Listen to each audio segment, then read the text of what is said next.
साल 2018 south Africa की धूल भरी रोड्स पर एक एसयूवी दौड़ रही है। लोकल डीलर्स शॉक्ड है क्योंकि ये गाड़ी उन्हें बेचनी नहीं पड़ी, कस्टमर खुद लाइन में खड़े थे गाड़ी लेने के लिए। अब थोड़ा फास्ट फॉरवर्ड करके 2024 में आते हैं। ऑस्ट्रेलिया की ऑफ रोड रैली, एक और एसयूवी रॉक्स पे क्लाइम कर रही है, क्राउड चीयर कर रहा है। लेकिन यहाँ एक ट्विस्ट है, ये इंडियन ब्रांड है। चीन, ब्राजील, नेपाल, कीनिया, हर जगह महिंद्रा का दबदबा है। जब दुनिया मेड इन इंडिया पे डाउट कर रही थी, तब महिंद्रा ने इंटरनेशनल मार्केट में अपने झंडे गाड़ दिए और आज 110 से ज्यादा कंट्रीज में महिंद्रा एक्सपोर्ट होती है। अब बड़ा सवाल यह है कि कैसे एक ट्रैक्टर बनाने वाली कंपनी ने ग्लोबल जायंट बनकर दुनिया को सरप्राइज कर दिया। किस स्ट्रेटेजी से महिंद्रा ने इंटरनेशनल मार्केट्स क्रैक किए, जहां टोयोटा और फोर्ड जैसे दिग्गज भी स्ट्रगल कर रहे हैं। देखिए 1990s लिबरलाइजेशन के बाद जब Indian market open for trade हुआ, तब सब सोच रहे थे फॉरेन ब्रांड्स इंडिया में आएंगे, अपनी इंडियन कंपनीज खत्म हो जाएंगी। लेकिन महिंद्रा ने उल्टा सोचा। M&M ग्रुप के चेयरपर्सन आनंद महिंद्रा जी ने कहा, अगर हम इंडिया में सर्वाइव करना चाहते हैं तो पहले बाहर की मार्केट को जीतना होगा। और एग्जैक्टली यही माइंडसेट गेम चेंजर साबित हुआ। और 1995 में महिंद्रा अपना इंटरनेशनल एक्सपेंशन स्टार्ट करता है। सबसे पहले उन देशों से जहां के रोड्स की हालत खराब है, टफ कंडीशंस और अफोर्डेबिलिटी चाहिए, एग्जैक्टली जहां महिंद्रा स्ट्रॉन्ग थी। और यहां काम आई उनकी जीनियस स्ट्रेटेजी। महिंद्रा ने प्रीमियम मार्केट्स जैसे यूएस, यूरोप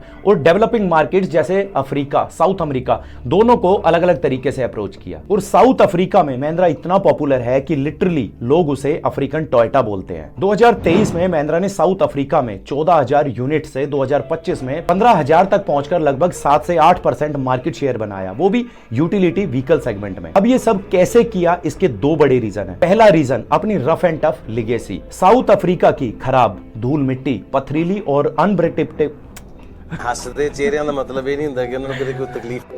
साउथ अफ्रीका की खराब धूल मिट्टी, पथरीली और अनप्रेडिक्टेबल सड़कें, जहां मेजरली टोयोटा हाइलक्स और फोर्ड रेंजर कंपीट करते हैं, वहां महिंद्रा ने अपनी बोलेरो और स्कॉर्पियो से प्रूव किया कि हम टफ भी हैं और पॉकेट फ्रेंडली भी। अब दूसरा बड़ा रीजन है लोकल मैन्युफैक्चरिंग। 1996 में उन्होंने डरबन में असेंबली प्लांट सेटअप किया, जिसका रिजल्ट ये हुआ कि लोअर प्राइसेस पे फास्टर डिलीवरी और लोकल जॉब्स, जिससे वहां की गवर्नमेंट भी खुश और कस्टमर भी। और फिर स्कॉर्पियो पिकअप लॉन्च की, जो फार्मर्स और स्मॉल बिजनेसेस के लिए परफेक्ट थी, जिसकी आते ही सेल्स एक्सप्लोड कर गई। एक सरप्राइजिंग फैक्ट भी है, साउथ अफ्रीका में महिंद्रा स्कॉर्पियो को बुश टैक्सी भी बोलते हैं, क्योंकि रूरल एरियाज में ये पब्लिक ट्रांसपोर्ट की तरह यूज होती है। अब जरा सोचो, ऑस्ट्रेलिया जहां टोयोटा और निसान का राज है, वहां महिंद्रा कैसे एंटर करेगी। 2020 तक महिंद्रा ऑस्ट्रेलिया में पूरी तरह से फ्लॉप थी, मुश्किल से 2 से 3,000 यूनिट्स पर ईयर की सेल अचीव कर रही थी, जिससे डीलर्स भी डिमोटिवेटेड थे। लेकिन 2022 में महिंद्रा ने स्कॉर्पियो एन और एक्सयूवी 700 लॉन्च करके पूरा गेम बदल दिया। और फिर साल 2024 में लगभग 8,000 यूनिट्स बेची, ऑलमोस्ट 3 टाइम्स की ग्रोथ, वो भी 2 सालों में। अब क्यों हुआ ये, तो 2 बड़ी स्ट्रेटेजी थी यहाँ। पहली,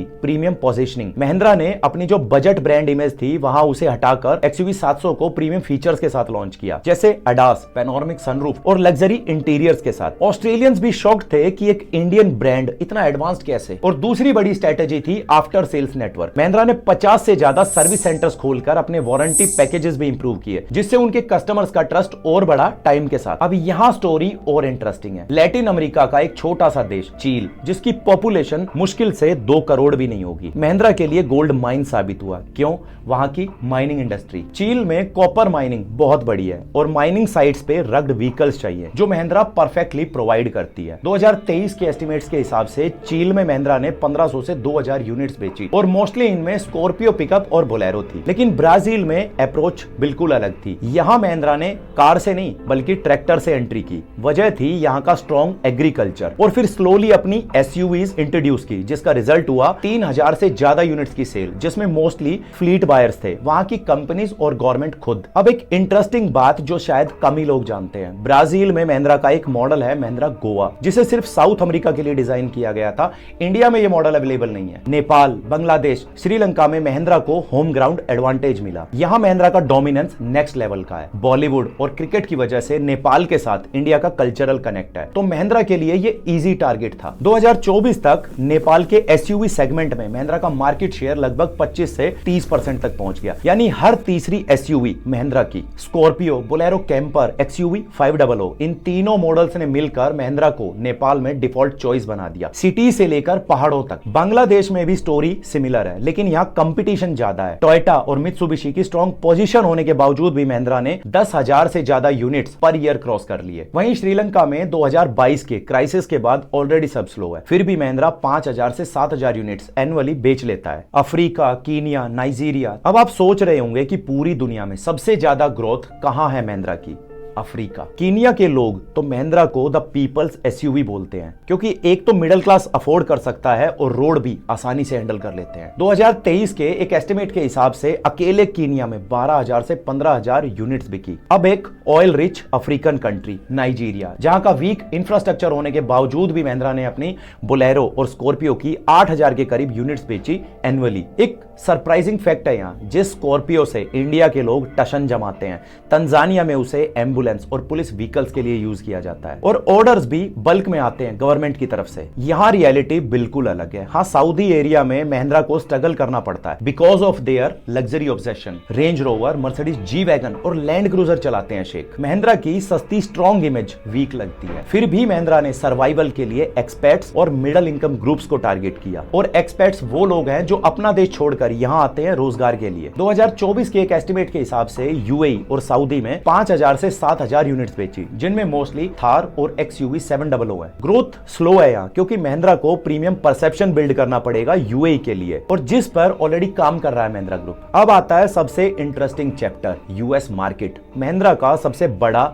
अनफिनिश्ड ड्रीम। महिंद्रा कॉन्फिडेंट थी 2006 में यूएस मार्केट में एंट्री के लिए, और प्लान था अफोर्डेबल डीजल पिकअप ट्रक्स, और टारगेट था अमेरिकन फार्मर्स और स्मॉल बिजनेस जो फोर्ड और शेवी अफोर्ड नहीं कर सकते थे। शेवी मतलब शेवरलेट। प्री ऑर्डर्स भी आ गए थे, लगभग 8000 बुकिंग्स। लेकिन फिर 2008 में आए रिसेशन की वजह से यूएस इकोनॉमी क्रैश कर गई, और महिंद्रा की US partner global vehicles case कर देती है महिंद्रा के ऊपर। कोर्ट केस चला और महिंद्रा केस हार गई, और सेटलमेंट के तौर पर $40 मिलियन कंपेंसेशन के रूप में दिए। फिर साल 2018 में एक और अटेम्प्ट के साथ महिंद्रा रॉक्सर लॉन्च की, एक जीप स्टाइल्ड ऑफ रोडर। लेकिन दिक्कत एक थी, सड़कों पे नहीं चला सकते थे, इलीगल था, मतलब केवल फार्म्स और प्राइवेट प्रॉपर्टीज पे चला सकते थे। सेल्स ठीक ठाक रही, लेकिन मास मार्केट इंपैक्ट जीरो, क्योंकि अमेरिकन को हाईवे पे चलाने वाली गाड़ी चाहिए थी, ना कि सिर्फ वीकेंड एडवेंचर के लिए। अब जब पैसेंजर व्हीकल्स फेल हो गए तो महिंद्रा ने फोकस शिफ्ट किया ट्रैक्टर्स पे, जो अमेरिका में बहुत डिमांड में भी है। और आज महिंद्रा अमेरिका की 5th लार्जेस्ट ट्रैक्टर ब्रांड है, जो 35000 से ज्यादा यूनिट्स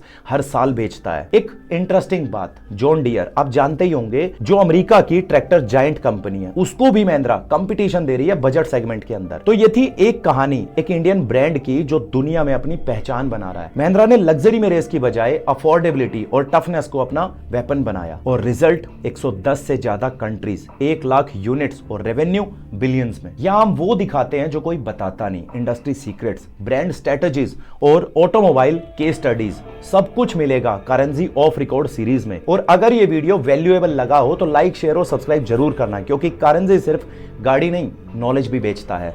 जय हिंद।